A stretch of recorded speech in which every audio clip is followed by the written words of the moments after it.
घो संत फरमाते हैं, संत सुंदरदास जी फरमाते हैं कि अपने अंदर अर्थात घट में ही मालिक को ढूंढो, क्योंकि परमात्मा का घर अपना हृदय ही है। जैसे बाहरी रूप में पूजा के लिए धूप दीप नैवेद्य की ज़रूरत है, वैसे ही आंतरिक पूजा के लिए दृढ़ विश्वास अटूट श्रद्धा की ज़रूरत है। घट में विराजमान प्रभु की आरती उतारने के लिए ये दीप धूप नैवेद्य है। श्रद्धा भावना का दीप जलाने से हृदय का अंधेरा दूर हो जाएगा। विश्वास के नैवेद्य से विषयों की दुर्गंध दूर होगी। फिर रोशनी और सुगंध में घट में ही मालिक के दर्शन होंगे। आवश्यकता है नित्य प्रति श्रद्धा और विश्वास के दीप जलाकर पूजा करने की। जो जागे तो पिए रहे, सोहे लाहे नाही, सुंदर करिए बंदगी तो जागे दिल माही। गफलत की निंद्रा में सोने और विषय विकारों की मलिनता से घट में दर्शन नहीं हो सकते।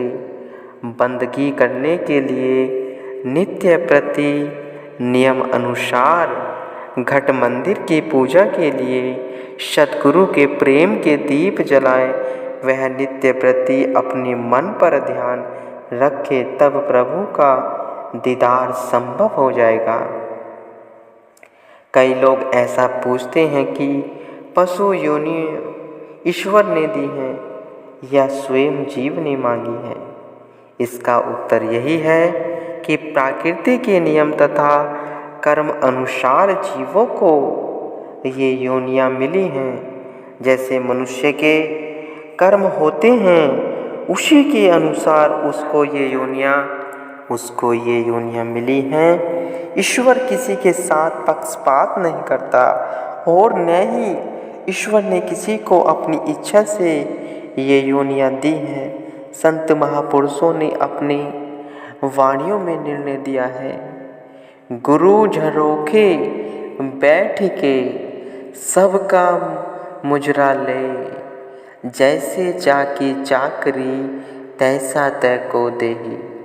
परम संत श्री कबीर साहिब जी फरमाते हैं, जीवों ने जैसे कर्म किए होते हैं, ईश्वर ने वैसा ही कर्मों का फल उन्हें दिया है। यदि कर्म नीच है तो दंड के रूप में पशु योनियाँ भोगनी पड़ेंगी। जैसे कोई मनुष्य अपने अपराधों के लिए अपनी सजा को स्वीकार कर लेता है और उस दंड के लिए कोई आपत्ति नहीं कर सकता, इसी तरह हर एक जीव अपनी योनियों में प्रसन्न है। यदि पशु योनियाँ ईश्वर ने अपनी इच्छा से पैदा दी होती तो अपनी योनियों में पशु पक्षी इतने प्रसन्न दिखाई नहीं देते। प्रत्येक जीव विशेष शक्ति के कारण अपनी योनियों में खुश है और प्रत्येक को अपना शरीर प्यारा है। यदि मालिक किसी को जबरदस्ती कुत्ता बिल्ली बना दे तो वह अपने जीवन से तंग आ जाता। ज्ञान न होने के कारण ही पशु योनियों में प्रत्येक जीव प्रसन्न है, परंतु यह सब मनुष्य जन्म में अपने लिए किए गए कर्मों की सजा है। जरा सोचो, मनुष्य जन्म को पाकर अंतिम समय सुरती का लगाव धन पुत्र अथवा मकान में अटका रह गया तो क्या उसे सर्प शुअर अथवा प्रेत आदि की योनि न मिलेगी? यदि उसके इस संस्कार कर्म से ये योनियाँ मिली तो यह उसका अपना किया हुआ कर्म है। श्री रामचरितमानस में लिखा है, काहू ने कोहे सुख दुख का कर दाता, निज कृत कर्म भोग सबु भ्राता। श्री लक्ष्मण जी घोह को उपदेश करते हैं कि हे भाई, कोई भी किसी को सुख दुख नहीं देता। यह सब अपने किए हुए कर्मों का ही फल है। यह मिथ्या भ्रम है कि किसी के द्वारा दुख मिला अथवा सुख। मनुष्य जन्म में जो भी सुख अथवा दुख मिलते हैं अथवा इस शरीर को त्यागने के बाद जो योनियां प्राप्त होती हैं, यह सब मनुष्य के अपने किए कर्मों का फल है।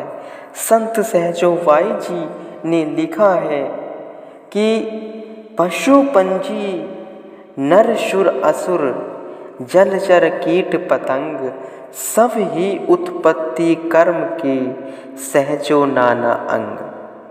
सभी संत महापुरुषों का यही उपदेश है कि वेद अथवा शास्त्रों का न्याय भी यही है कि पशु पक्षी मनुष्य देवता राक्षस जल में रहने वाले जीव कीड़े पतंगे ये सब भिन्न भिन्न प्रकार की योनियां अपने कर्मों से ही पैदा की गई हैं। जैसे किसान खेत में जिस वस्तु का बीज डालता है वैसा ही पौधा फल फूल देता है, ऐसे ही मनुष्य जो भी कर्म करता है वही फल अनन्य योनियों के रूप में भोगना पड़ता है।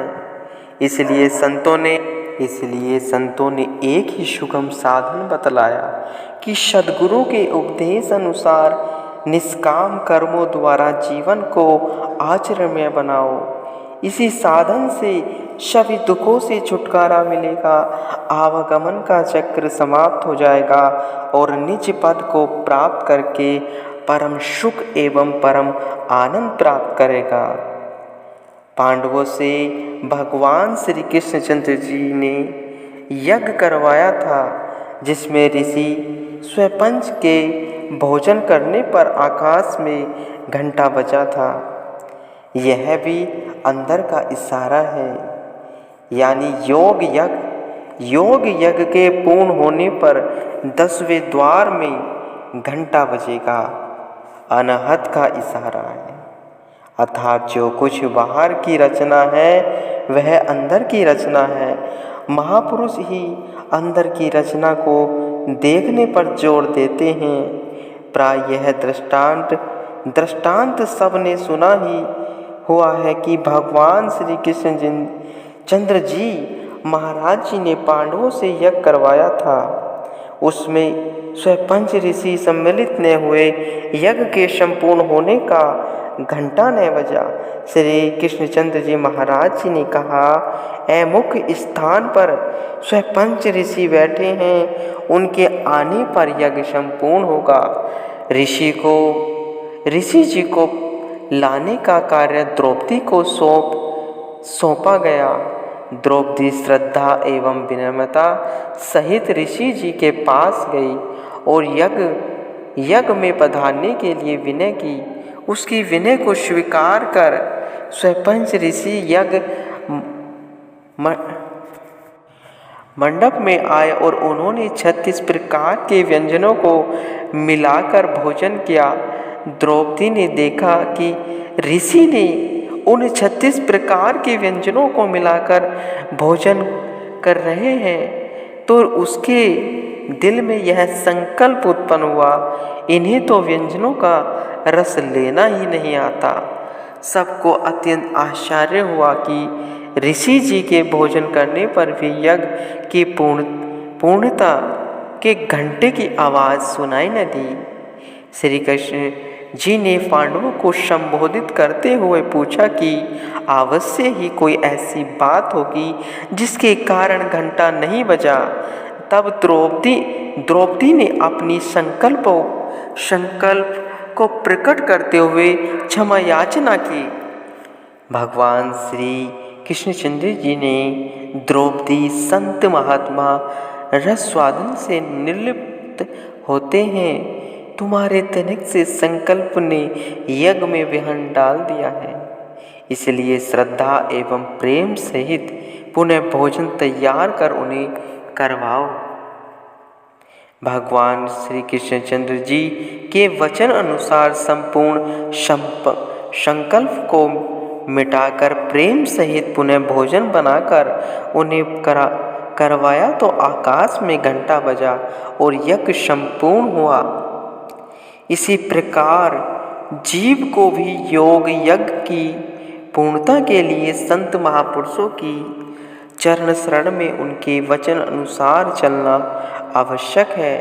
संत महापुरुष आंतरिक घंटे की आवाज़ को सुनने के लिए अनाहत शब्द का साधन बतलाते हैं।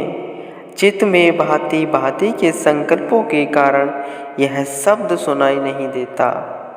अनन्य अनुराग पूर्ण विश्वास और श्रद्धा से सद्गुरु के उपदेश अनुसार संपूर्ण संकल्प विकल्पों शून्य होकर ही आंतरिक शब्द सुनने में समर्थ हो जाता है। जब सद्गुरु की कृपा से श्रुति शब्द के रूप में लीन हो जाती है तो आंतरिक शब्द को सुन सकती है। यही अंदर के योग यज्ञ के पूर्ण होने का चिन्ह है। जो मनुष्य किसी से ईर्ष्या या विरोध नहीं रखता और सबसे एक चित्त एक भाव और नम्रता से व्यवहार करता है और किसी भी जड़ या चेतन वस्तु में उसका मन नहीं अटकता, अहंकार और मान जिसने छोड़ दिया, लोक माया का भी जिसके दिल पर असर नहीं है, आराम और विश्राम जिसके लिए बराबर है, क्षमा धैर्य सहनशीलता तथा मालिक की रची हुई राजी रहना जिसका स्वभाव बन गया है, मालिक को मिलने की जिसके दिल में अभिलाषा रहती है, विषय वासनाओं को जिसने समाप्त कर दिया और मन को काबू कर लिया, सच्चे मालिक के चरणों में जिसकी प्रीति अचल है, अपने विकारों को जिसने भक्ति के रंग में रंग दिया है, मन और बुद्धि के दोनों को मालिक के चरणों में नौछावर कर दिया है। भजन अभ्यास में जो अपने चित्त को लगाए रहता है, अपनी निंदा से दिल में बुराई नहीं आती, वह मान बढ़ाई सुनकर हर्ष नहीं होता तथा संत सत्पुरुषों के वचन सुनकर जो उन पर आचरण करने का प्रयत्न करता है, वह संसार में श्रेष्ठ पुरुष है। ऐसा सेवक वह ऐसा साधक मालिक को प्यारा होता है।